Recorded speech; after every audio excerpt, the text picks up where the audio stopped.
has changed today, not for the better, but it has gone up. And so people who manufacture goods, how do they cope with their customers? And how do these middlemen, the middlemen, those who buy straight from the manufacturers and sell to the retailers, how do they cope? You negotiate. Let me give an instance. A distributor, and maybe you have 5 million with a particular company, manufacturer, and there's a quantity of goods that 5 million affords you that you can take, and then you get there the next time and things have gone expensive. What do? Do you just take it and leave? No, you don't. You also have to look at your own interests. It is a give and take thing, like I said earlier. You have to consider your own interest and talk to them. How do we go about this? What do we do? I still want to take goods worth of 5 million naira, and I have 5 million naira with you, and it is not enough for what I want to take. You can negotiate. Can I take this, and after I sell for a while, I pay back, or can I do this? And the manufacturer also does not want to lose his customers because he needs you to get to the final retailer. So you sit at the round table and you negotiate with each other, and you talk to each other, and you find ways to go about things. And I'm actually still talking about corporate negotiation here. You can negotiate salary if you are a staff member. You are already within the organization, and you feel that it is time your salary is increased. You can negotiate. You can walk up to HR and negotiate. Especially, it is better. It is very sweet when you have another job proposition, and you give the letter to the HR to say, see, this is what this company is offering me. Can you match it? I would still love to be here. I like my working environment. I like the job. I am happy here. Can you match this? In most instances, the organizations try to match if they can afford to do it. And this has to do with your own productivity. If you are not productive, if you are not productive enough for them to do that, they will not bother. They will say, fine, you can go. We have a replacement for you already. But if you are at a place of indispensability, and I think before we get another person, what do we do? Okay, fine, let's see what we can do, and the matter will be discussed, and most likely you might be retained. Another aspect is if you are going for a job interview, you can negotiate salaries, you can negotiate working hours, you can negotiate working time, which means that in some cases you don't have to go in every day to work. You can negotiate all that. You can negotiate your leave allowance, your leave time. You can negotiate a lot of things. It is actually a good time for you to negotiate and place your cards on the table. You never can say, don't assume that they will say no. In a lot of instances, I have seen things like this happen, and organizations bend their rule to accept, especially if you are top notch. That's about it for corporate organization for today. We'll look at other negotiation skills as we go on. Please stay tuned.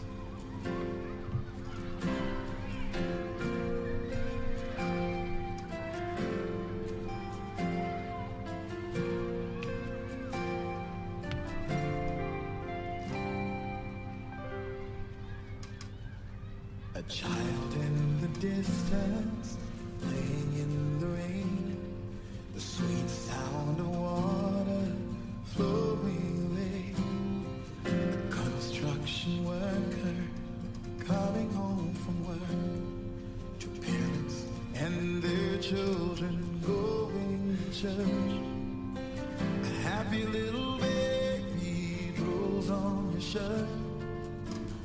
What an extraordinary day.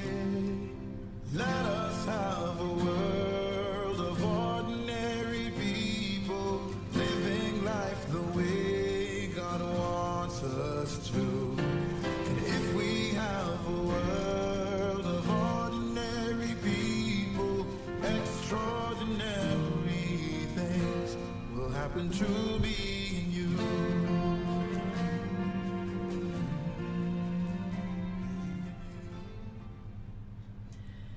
Yeah, welcome back. We're transmitting live from the GSM studio at the Ministry of Information, Culture and Tourism, at Agodi Secretariat, Ibadan. You can join us on Facebook at Aloore Radio, on YouTube at Aloore Radio, and our website is www.alooreradio.com. Now, we were talking about negotiation skills, and we just spoke about the corporate aspect of it. We gave a few examples.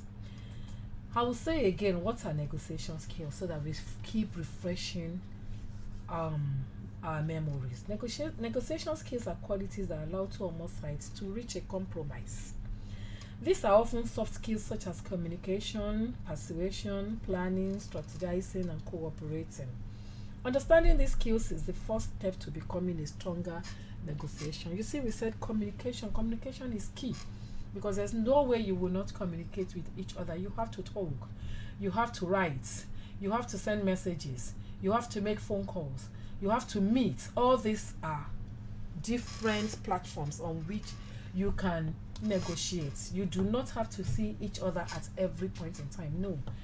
Social media has made a lot of things easy. Communication is so easy. You can send messages. There's the WhatsApp, there's the Facebook, there's email. You can talk, you can go forth and back on the same issue until you both agree, or until all the parties involved agree. You also have to plan. You're going for a meeting, or you're going to talk to people about something. You have to get your facts right. So you plan, you know exactly what you want, and you plan on how to get it. You have your facts right. You get all your details. You do not get there and begin to grope like someone in the dark. No, you have to get your facts right. You have to be able to persuade. You have to be able to persuade the other parties. You have to be able to let them see your point of view. You have to be able to let them see how this affects you or this does not affect you. You have to be able to persuade. Persuasion skills is very key in negotiation skills. You have to understand yourself well, and then the other parties too. You have to understand their position. You have to see their point of view. You have to be able to place yourself in a place of empathy. Yes, you have to empathize with the other party too. You have to do all this. You know, like I said at the beginning of this session, I said spouses negotiate with each other. Parents negotiate with children. Children will negotiate with parents. You see, when you tell a child that, okay, let me go now, when I come back, I will buy this along, I will bring this for you, and the child said, okay daddy, okay mommy, that's negotiation. Because maybe for one reason or the other, the child was clinging, did not want you to go, maybe she was crying or something, and you say, okay my darling, don't worry, on my way back I'm going to buy you a bar of chocolates. And the child gets excited. And the child is like, oh, okay, darling, okay, mommy, okay, mommy, okay, mommy. And the child lets you go happily. You know what? In expectation of what you are bringing, in expectation of that chocolate bar. Do you understand? That's negotiation. And there are times that, you see, a lot of marriages have gone haywire. A lot of marriages have gone bad just because of lack of communication. Just because they could not talk to each other, they could not negotiate with each other. Understanding did not set in. I stand my ground, you stand your ground. There was no shifting ground between the husband and the wife. And so you stand at one extreme end, and the other person stands at the other extreme end, and there was no one was ready to shift base. If they could come together to talk about things. In fact, you see, if they could just come together to consider things, you will find out that a lot of the times these things are no issues. There are no issues. All they had to do was just talk to each other and understand each other's point of view and agree to shift base to accommodate your position or my position. Just to accommodate it, and things will get better. And a lot of marriages that have gone down the drain would not have gone down the drain. All because they could not talk to understand each other, which is actually negotiation. A lot of siblings have become each other's enemies, all because of understanding, all because of lack of communication, all because they refuse to shift ground. All these are negotiation. So our negotiation skills actually deal with every aspect of our life, every aspect of our daily life. Every aspect. We're going to look at some important negotiation skills to have. The skills you will need depend on your environment. It could be at home, like I said, between spouses. It could be between parents and children. Maybe you want a child to study a particular course and the child does not want to do that course. He wants to do something, he's interested in something else, and you are not able to shift ground. It could be between friends. It could be between colleagues. It could be between organizations. It could be between countries. Your intended outcome and the people or businesses involved, it can be between anybody. There are several key negotiation skills that apply to many situations. Like I said, communication is key. Identifying non-verbal cues and verbal skills to express yourself in an engaging way. See, even when you're at a roundtable conference, I always say that I look out for the non-verbal cues the most. What you're saying is very important. I am not saying it is not. But the way you are saying it, how you're passing it across. Are you genuine in what you're passing across, or are you just saying it? This is quite key. Non-verbal cues are very, very important. They are quite key. So you see, non-verbal communication is as important as verbal communication. So look around you. Where you're having a particular meeting tells a lot about the meeting. The people you're having the meeting with tells a lot about the meeting. The kind of setup you have at that place tells a lot about the meeting. Now let me give an example. If you have a corporate meeting, you're not going to have it at one restaurant sitting and gisting. No, it's going to be a corporate environment. And there are some interview sessions that happen in restaurants like this when it's a top interview position. When it's a top position you are being interviewed for, the times the MD says, meet me at the Sheraton Hotel and we'll talk about it. You see, environment matters. They want to take you as a chief executive of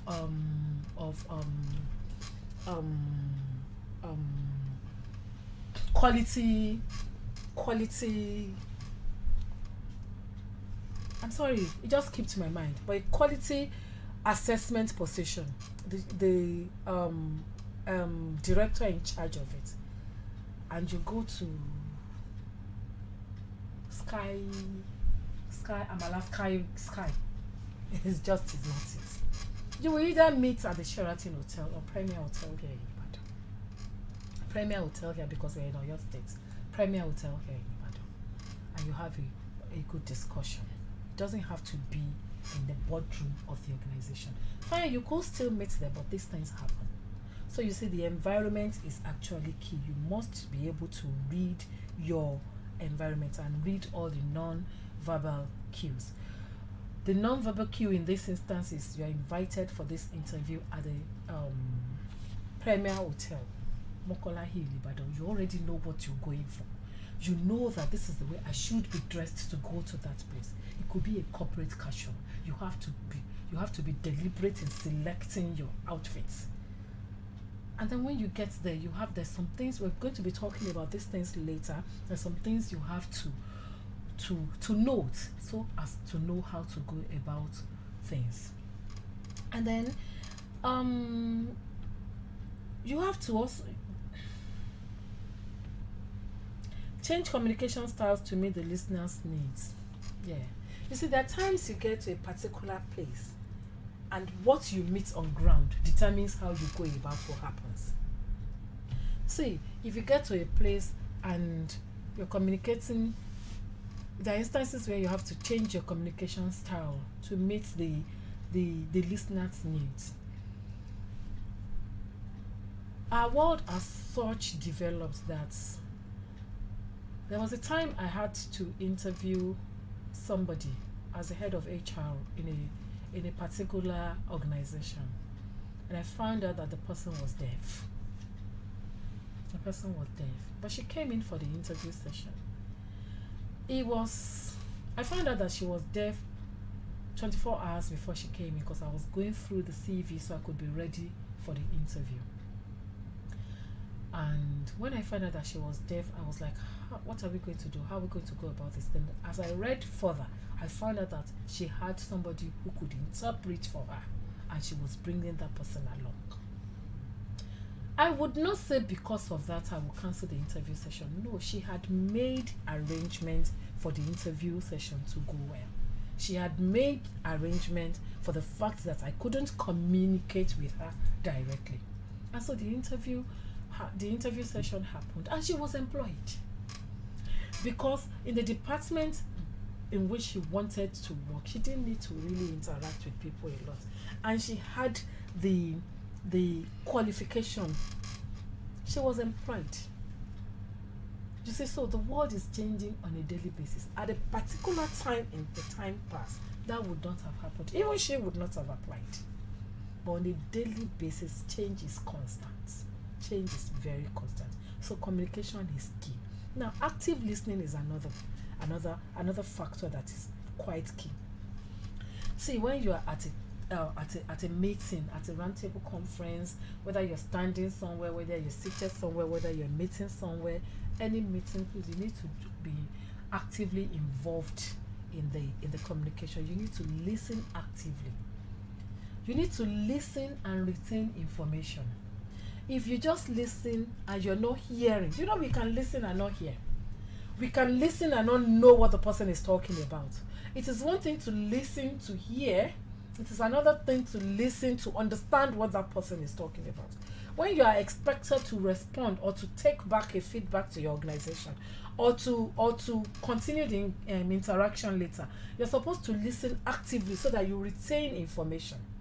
You're supposed to listen from the beginning so that you retain information. If you meet with somebody at a meeting point and they say, my name is Tonya Onomadi, you have to be able to listen actively to remember that name later.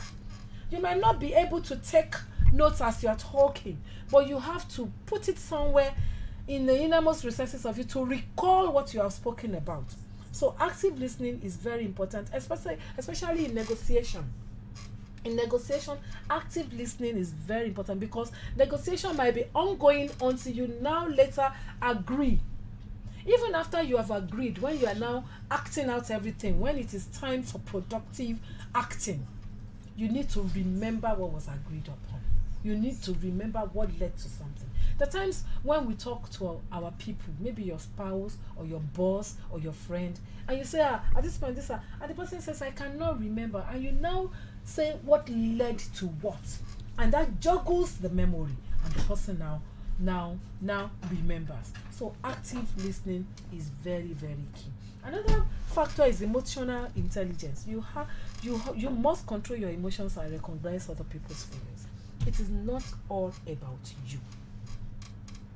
The essence of negotiation is to agree midway with each other. You let go of some and you win some.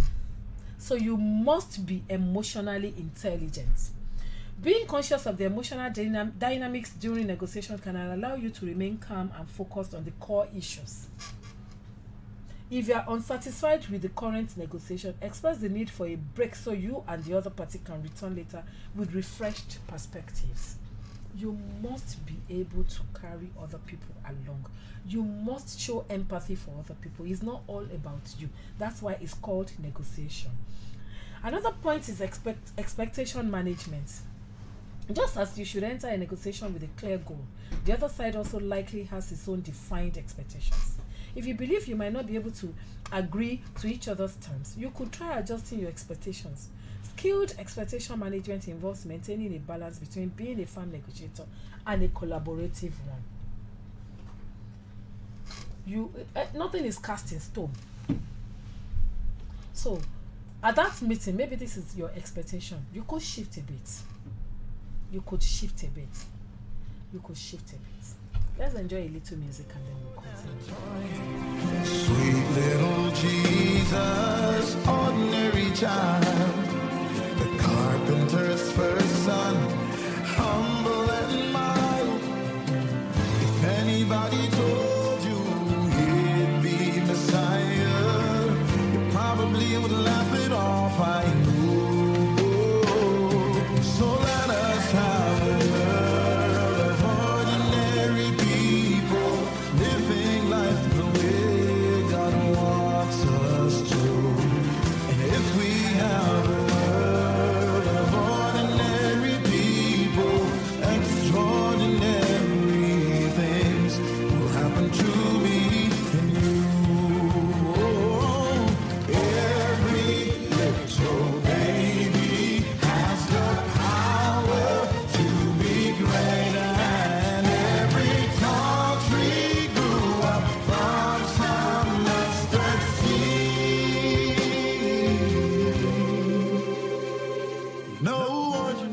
children going off to war. 'Cause no single leader is worth dying for. No ordinary mother will cry herself to sleep. 'Cause no ordinary father will come home after 3 a.m. that is. So let us have a world of ordinary people, living life the way God wants us to. And if we have a world of ordinary people, extraordinary. Yeah, you're welcome back. We're transmitting live from the GSM studio at the Ministry of Information, Culture and Tourism at the Secretariat at Agodi, Ibadan. Our Facebook handle is Facebook at Aloore Radio and YouTube at Aloore Radio. Our website is www.alooreradio.com. We were talking about negotiation skills, and we're speaking about quite a few factors that affect or that can influence negotiation. Now, another factor we can think about is, we can talk about now, is patience. Like I said earlier on, negotiation could be ongoing. You might expect that after 1 or 2 meetings, everything will be fine, and it turns out it doesn't work out that way. Maybe because one party is not able to shift ground, or agreement is not totaled yet. So you have to be able to be patiently involved in the negotiations. Some negotiations can take a long time to complete, occasionally involving negotiation and counter offers. Rather than seeking a quick conclusion, negotiators often practice patience to properly assess a situation and reach the best conclusion for their clients. So patience is very key. If you meet today and you do not get to an agreeable position, then you can meet again sometime later. And you know, earlier on I said social media has really made things very easy. You can continue by emails. This is what I think about. This is what I think. What do you think? You can continue with that. And then when it is necessary to meet again, maybe to sign papers or things like that, that can happen. You never can say which day is a good day for that person. Somebody might wake up on the good side of the bed today and just read your mail and feel like, okay, so why not? Why don't we do this? So patience is a virtue, and it is very key. Another point is adaptability. Adaptability is a vital skill for a successful negotiation. Each negotiation is unique. That is very key. No one is the same with the other one, and the situation within a singular negotiation may change from one day to the next. Each negotiation is unique. On a particular topic today, you agree on something today, tomorrow it could be something else entirely. For example, an involved party may change their demands abruptly. While it's difficult to plan for every possible situation, a good negotiation can adapt quickly and determine a new plan if needed. Maybe this is what you guys thought. Maybe this is maybe it looked like this on an assumed note, and then you get there, it is not that. A good negotiator should be able to adapt and quickly look for an alternative, and quickly be able to rustle his mind to say, okay, so this is the situation now, so what do I do?